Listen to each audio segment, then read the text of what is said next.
महायुतीतली धुसफूस पुन्हा एकदा चव्हाट्यावर आली आहे। शिंदे सेनेचे आमदार प्रचंड नाराज आहेत, याची झलक रायगड जिल्हा नियोजन समितीच्या बैठकीत दिसली।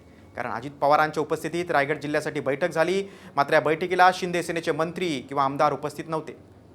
रोजगार हमी योजना मंत्री भरत गोगावले, अलिबागचे आमदार महेंद्र दळवी, कर्जतचे आमदार महेंद्र थोरवे या ऑनलाईन बैठकीला नव्हते। बैठकीचं आम्हाला निमंत्रणच नव्हतं असा आरोप शिंदे सेनेचे आमदार महेंद्र थोरवेंनी केलाय।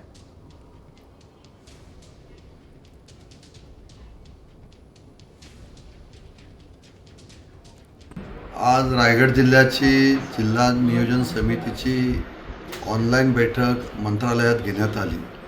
या बैठकीसंदर्भात आमदारांना कोणतीही आम्हाला त्या ठिकाणी कल्पना देण्यात आलेली नाही। कलेक्टर ऑनलाईन बैठकीला उपस्थित होता, मग आमदार लोकप्रतिनिधी म्हणून आम्हाला का बोलवण्यात आलं नाही? आम्ही सुद्धा लोकप्रतिनिधी आहोत। आमच्या मतदारसंघातील जे काही प्रलंबित प्रश्न आहेत हे प्रश्नसुद्धा आम्हाला DPDCच्या माध्यमातून सोडवायचे असतात। अनेक प्रश्न आहेत। रायगड जिल्ह्यामध्ये जे काही आता राजकारण सुरू आहे हे जाणीवपूर्वक शिवसेनेच्या आमदारांना डावललं जाते की अशी परिस्थिती आज निर्माण झालेली आहे।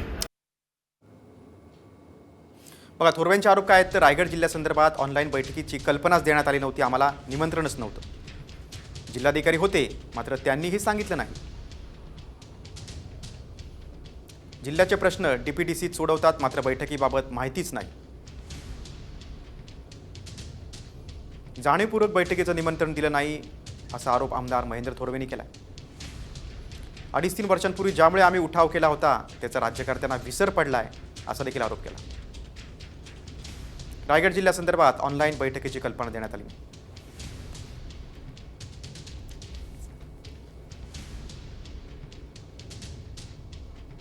झालं नाही प्रश्न झाले।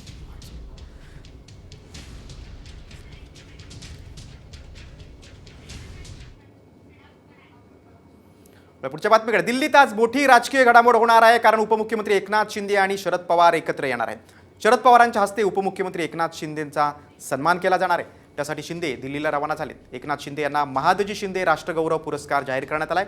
5 लाख रुपये, मानपत्र, सन्मान चिन्ह आणि शिंदेशाही पगडी असं पुरस्काराचं स्वरूप आहे। तेव्हा पुरस्कार वितरणाकडे आता संपूर्ण राज्याचं लक्ष लागलंय।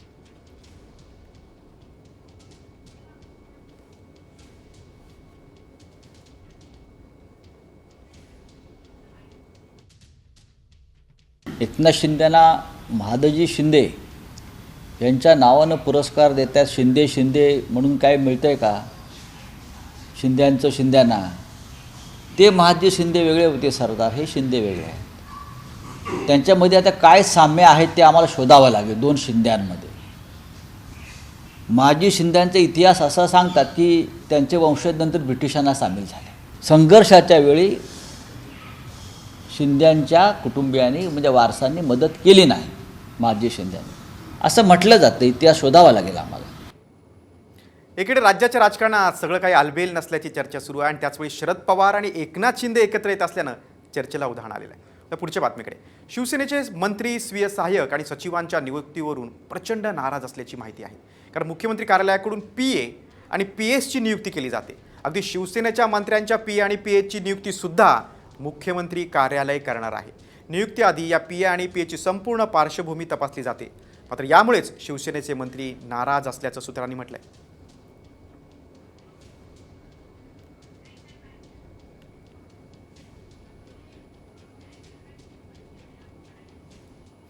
पुढची बातमी नाशिकमधून, आमदार सुहास कांदेंनी आज नाशिकमध्ये शिवसेना पदाधिकाऱ्यांची शाळाच घेतली। या बैठकीत कांदेंनी पदाधिकाऱ्यांना धारेवर धरलं। 14 फेब्रुवारीला उपमुख्यमंत्री एकनाथ शिंदेंसाठी आभार सभा आयोजित करण्यात आली आहे आणि या सभेसाठी जास्तीत जास्त संख्येनं कार्यकर्ते आणा असा दमच कांदेंनी माजी नगरसेवकांना दिलाय।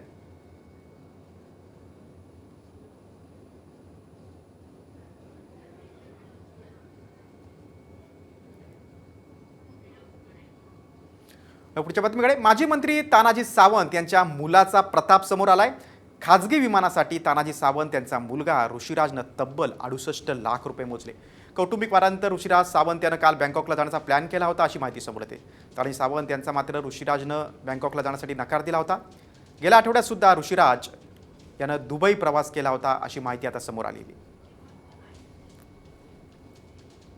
ट्रेस करत असताना लक्षात आलं की तो पुणे एअरपोर्टवरनं फ्लाय करतो आहे बँकॉकच्या दिशेने त्याच्या 2 मित्रांबरोबर. मग लगेच घरचे सोडणार नाहीत किंवा परमिशन देणार नाहीत म्हणून त्यांनी न सांगता ह्या सगळ्या गोष्टी करण्याचा प्रयत्न केला आणि त्यासाठी तो तिथं त्याचं काय तर बिझनेसच्या गोष्टी होत्या त्यासाठी तो तिथं जाण्याचा त्याचा मानस होता आणि ह्या सर्वांच्या मदतीने पोलीस प्रशासनाच्या मदतीने हे सगळ्या गोष्टी ट्रेस आऊट झाल्या आणि साधारणतः संध्याकाळी परत 9:30-10 वाजताच्या सुमारास त्याला परत पुणे एअरपोर्टमध्ये सुखरूप ह्या सगळ्यांच्या मदतीने. ऋषिराज सावंतचं हे सगळं प्रकरण नेमकं काय आपण पाहूया. तानाजी सावंतांचा मुलगा ऋषिराज सावंतचं अपहरण झाल्याचा पोलीस कंट्रोल रूमला फोन आला. निनावी फोननंतर सिंहगड पोलीस ठाण्यात अपहरणाची तक्रार दाखल झाली. ऋषिराजला पुणे विमानतळावर सोडल्याची ड्रायव्हरकडून तानाजी सावंतांना माहिती मिळाली.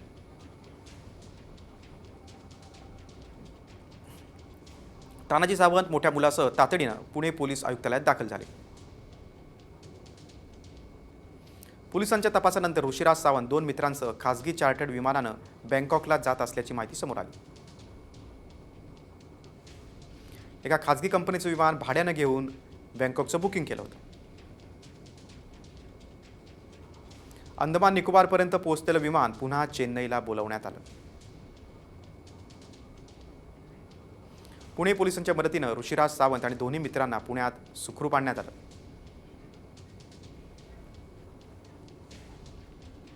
ऋषिराज सावंत याचा पुणे विमानतळावरच पोलिसांनी आता जबाब नोंदवला. ऋषिराज सावंत 68 लाख रुपये देऊन एका खासगी विमानानं बँकॉकला निघाला होता. तानाजी सावंत यांच्या तक्रारीनंतर खासगी विमान ट्रॅक करण्यात आलं होतं आणि विमान पुन्हा पुण्यात आणण्यात आलं. घरी न सांगता ऋषिराज सावंत बँकॉकच्या दिशेने निघाला होता. नेमकं कुठल्या कारणावरून तानाजी सावंत यांनी अपहरणाची तक्रार दिली त्याचा देखील तपास आता पोलीस करण्याची शक्यता आहे.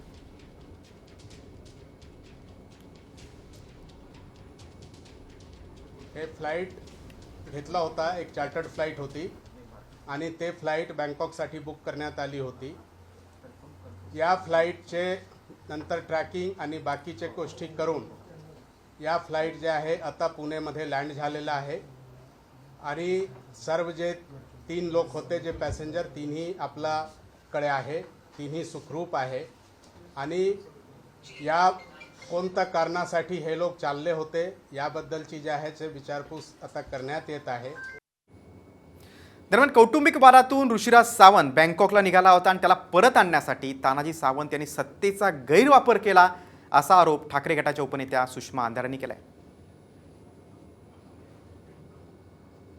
तो मुलगा घरातून भांडण करून निघून गेला, फक्त त्या मुलाला अडवायचे एवढ्यासाठी सगळी पोलीस यंत्रणा कामाला लावणं गरजेचं होतं आणि त्यासाठी तानाजी सावंतांनी आपण सत्तेत असल्याचा, आमदार असल्याचा, आपल्याकडे पैसा असल्याचा या सगळ्या गोष्टींचा गैरवापर करत ताकदीने एक खोटी केस, तीही अपहरणाची केस दाखल करून घेतली. धन्य ते मंत्री महोदय, धन्य ते पोलीस स्टेशन आणि धन्य ते सरकार. बातमी दिल्लीतून. राष्ट्रवादीच्या खासदार सुनेत्रा पवार आणि अजित पवार यांच्या पत्नी सुनेत्रा पवार राज्यसभेत आज तालिका अध्यक्षांच्या भूमिकेत पाहायला मिळाला. यावेळी सुनेत्रा पवार यांनी ही भूमिका बजावत असताना नियमावर बोट ठेवत खासदार प्रफुल्ल पटेल यांना वेळेची आठवण करून देत खाली बसण्याची सूचना देखील केली. महत्त्वाचं म्हणजे प्रफुल्ल पटेल यांना संसदीय राजकारणाचा मोठा अनुभव आहे. मात्र तालिका अध्यक्षाच्या भूमिकेत असणाऱ्या सुनेत्रा पवार यांनी आपल्याच पक्षाच्या खासदार पटेल यांना नियमांची आठवण करून दिली.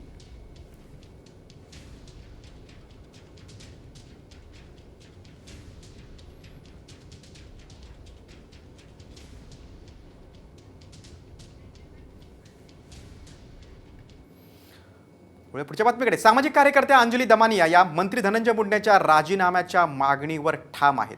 आज सकाळी मी मुख्यमंत्र्यांना काही महत्त्वाची माहिती पाठवलेली आहे. मित्राला न वाचवता महाराष्ट्राच्या शेतकऱ्यांसाठी फडणवीसांनी मुंडेंवर कारवाई करावी अशी मागणी अंजली दमानिया यांनी केली. पुन्हा एकदा अंजली दमानिया यांनी धनंजय मुंडेंवर निशाणा साधलेला आहे. त्यांनी मुख्यमंत्री देवेंद्र फडणवीस यांना मुंडेंविरोधात काही माहिती देखील पाठवलेली आहे आणि मुख्यमंत्र्यांना टोला देखील लगावलेला आहे की मित्राला न वाचवता महाराष्ट्राच्या शेतकऱ्यांसाठी फडणवीसांनी मुंडेंवर कारवाई करावी अशी मागणी अंजली दमानिया यांनी केली.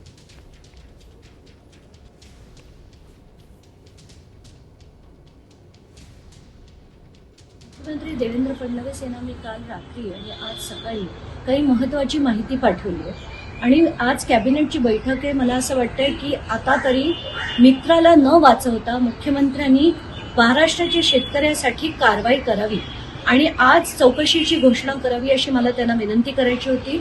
आणि ऑफिस ऑफ प्रॉफिटच्या ज्या कंपन्या आहेत त्याच्यात धनंजय मुंडे आणि वाल्मिक कराड यांचा कसा सहभाग आहे या सगळ्या गोष्टी मी त्यांना पाठवल्या आहेत. आणि माझी त्यांना कळकळीची विनंती आहे की तुम्ही मित्राला वाचवणं आता बंद करा. आता राज्यभरातल्या आणखी काय घडामोडींचा आपण वेगवान आढावा घेऊया टॉप 50 मधून. डॉक्टर बाबासाहेब आंबेडकर यांच्याबद्दलच्या राहुल सोलापूरकरांनी केलेल्या वादग्रस्त वक्तव्याची अनुसूचित जाती जमाती आयोगाकडून गंभीर दखल घेण्यात आली. सोलापूरकरांनी बाबासाहेबांच्या ब्राह्मण असण्याबाबत संदर्भ पुरावे आयोगापुढे सादर करावेत, अन्यथा पुढील कारवाईला सामोरं जावं असा इशारा राज्य अनुसूचित जाती जमाती आयोगानं दिला.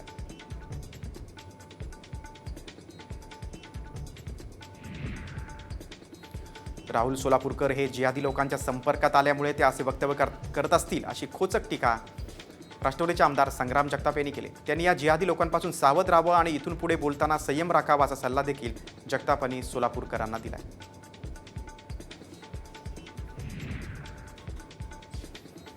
परळीतील शिरसाळामध्ये 2 गटात झालेल्या हाणामारीमध्ये बुलेट गाडी पेटवण्यात आली. विशाल आरगडे आणि मधुकर घडवे यांनी चिकन शॉपवाला सैफ सलीम कुरेशीला व्यवसाय करत असेल तर पैसे द्यायची अशी धमकी दिली. त्यानंतर वाद घातल्यानंतर 2 गट आपापसात भिडले. या दरम्यान बाजूलाच उभी असलेली बुलेट पेट्रोल टाकून पेटवण्यात आली. या प्रकरणी आता परस्पर विरोधी गुन्हे दाखल झालेत.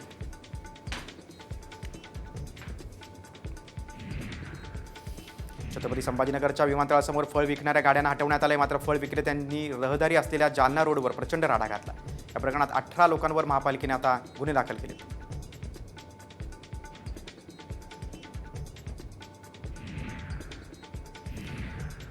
जेलमधून जामिनावर बाहेर आलेल्या प्रफुल्ल उर्फ गुड्या गणेश कसबेच्या साथीदारांनी येरवडा बाजार परिसरामध्ये दुचाकीवरून रॅली काढली आणि दहशत निर्माण करण्याचा प्रयत्न केला.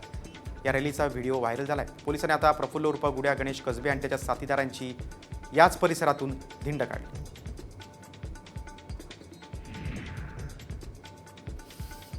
पुण्याचा गुंड निलेश घायवळचा डान्सचा व्हिडिओ व्हायरल होतो. एका लग्न समारंभातला हा व्हिडिओ आहे. पुणे पोलिसांनी असे व्हिडिओ पसरू नका असं सांगून देखील आदेशाला भाई लोकांच्या कार्यकर्त्यांकडून केराची टोपली दाखवण्यात आली आहे. पुण्यात विद्यार्थ्यांच्या आरोग्याशी खेळ सुरू असल्याचा प्रकार समोर आला आहे. पुणे विद्यापीठाच्या कॅन्टीनचा कर्मचारी पिण्याच्या पाण्याच्या कूलरमध्ये पाय टाकून बसल्याचा व्हिडिओ समोर आला आहे. पाण्याच्या कूलरमध्ये पाय टाकून तो पाणी बाहेर काढतोय आणि हा किळसवाणा प्रकार समोर आल्यानं विद्यार्थी संतापले.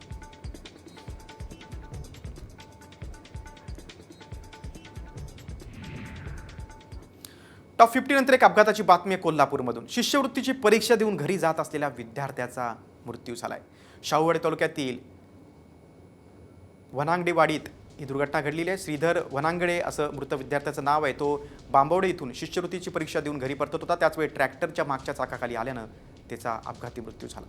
शेवाडी पोलीस ठाण्यात या अपघाताची नोंद झाली.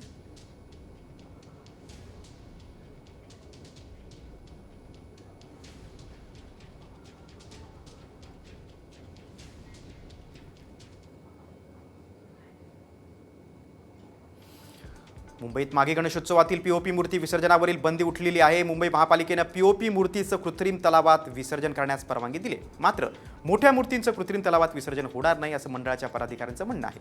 पीओपी गणेश मूर्तीचं समुद्रात विसर्जन करण्यावर उच्च न्यायालयानं बंदी घातली. सोन्याचा दर आता 88,500 रुपये प्रति ग्रॅम इतका झाला आहे. गेल्या वर्षभरात सोन्याच्या दरात तब्बल 23,000 रुपयांच्या आसपास वाढ झाली.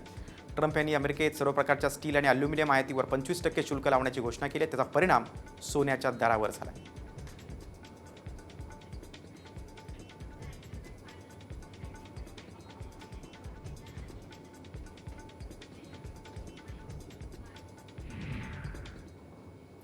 टॉप 50 नंतर आता बोलूया आपण व्हायरल सत्य रिपोर्टकडे. पालकांनो, तुमची मुलं काय करतात याकडे लक्ष द्या. कारण सोशल मीडियावर एक मेसेज व्हायरल होतोय. त्यामध्ये असा दावा करण्यात आला आहे की शाळेतील मुलांना चॉकलेट ड्रग्ज विकलं जात आहे. खरंच शाळेच्या आवारात ड्रग्ज विकणारे फिरतायत का याची आम्ही पडताळणी केली. त्यावेळी काय सत्य समोर आले चला पाहूयात हा खास रिपोर्ट. शाळेतल्या मुलांना चॉकलेट ड्रग्ज, कॅन्डीच्या नावानं मुलांना ड्रग्जचं व्यसन. व्हायरल मेसेज मागचं सत्य काय? सावधान, तुमची मुलं शाळेत काय खातात, त्यांना काही कुणी खायला देतंय का, यावर लक्ष ठेवा. कारण स्ट्रॉबेरी क्विक नावानं कॅन्डी दिली जातीये, मात्र ती कॅन्डी नसून ड्रग्ज असल्याचा दावा करण्यात आलाय. हा दावा केल्यानं पालकांसह शिक्षकांचीही झोप उडालीये. खरंच शाळेच्या आवारात ड्रग्ज विकलं जातंय का? हा विषय मुलांच्या आरोग्याचा आहे, त्यामुळं पडताळणी करणं गरजेचं आहे. त्याआधी मेसेजमध्ये काय दावा करण्यात आलाय पाहूयात. तुमच्या मुलांना अनोळखी व्यक्तींकडून कॅन्डी न स्वीकारण्याची सूचना द्या. त्याचा वास स्ट्रॉबेरी सारखा आहे, मात्र शाळेच्या आवारात कॅन्डीच्या नावानं ड्रग्ज दिलं जातंय. हा दावा गंभीर आहे. अजून तरी शाळेच्या आवारात स्ट्रॉबेरी क्विक ड्रग्ज विकत असल्याचं आढळलेलं नाही. मात्र खरंच असं शाळेच्या आवारात ड्रग्ज विकलं जातंय का, याची सत्यता जाणून घेण्यासाठी आमच्या व्हायरल सत्य टीमनं पडताळणी केली. याबाबत पोलीस माहिती देऊ शकतात, त्यामुळे आमचे प्रतिनिधी पोलीस अधिकाऱ्यांना भेटले. हा जो व्हॉट्सअपवरती मेसेज व्हायरल होतोय, स्ट्रॉबेरी क्विक नावाचं ड्रग्ज शाळेतल्या विद्यार्थ्यांना दिलं जातं, तर मी सर्व नागरिकांना आवाहन करू इच्छितो किंवा सांगू इच्छितो की आपल्या शहरामध्ये अशा प्रकारचं कुठलंही ड्रग्ज अद्यापर्यंत आलेलं नाही. पालकांनी याच्यावरती विश्वास ठेवू नये, अफवांवरती विश्वास ठेवू नये आपल्या शहरामध्ये. त्यामुळं आमच्या पडताळणीत काय सत्य समोर आलं पाहूयात. शाळांमध्ये स्ट्रॉबेरी क्विक नावाचं ड्रग्ज आढळलेलं नाही. शिक्षकांनी, पालकांनी आणि विद्यार्थ्यांनी घाबरून जाऊ नये. कोणतीही अशी गोष्ट आढळली तर तक्रार करावी. स्ट्रॉबेरी क्विक ड्रग्ज 2007 साली अमेरिकेत जप्त करण्यात आलं होतं. आपल्या महाराष्ट्रात शाळांमध्ये ड्रग्ज आढळलेलं नाही. सध्या मुलांच्या परीक्षा सुरू आहेत, त्यातच पालक, शिक्षक आणि मुलांच्या मनात भीती निर्माण करण्यासाठी असं मेसेज आणि फोटो व्हायरल केले जात आहेत. त्याकडे तुम्ही लक्ष देऊ नका. आमच्या पडताळणीत शाळांच्या आवारात चॉकलेट ड्रग्ज विकलं जात असल्याचा दावा असत्य ठरलाय. ब्युरो रिपोर्ट, साम टीव्ही न्यूज.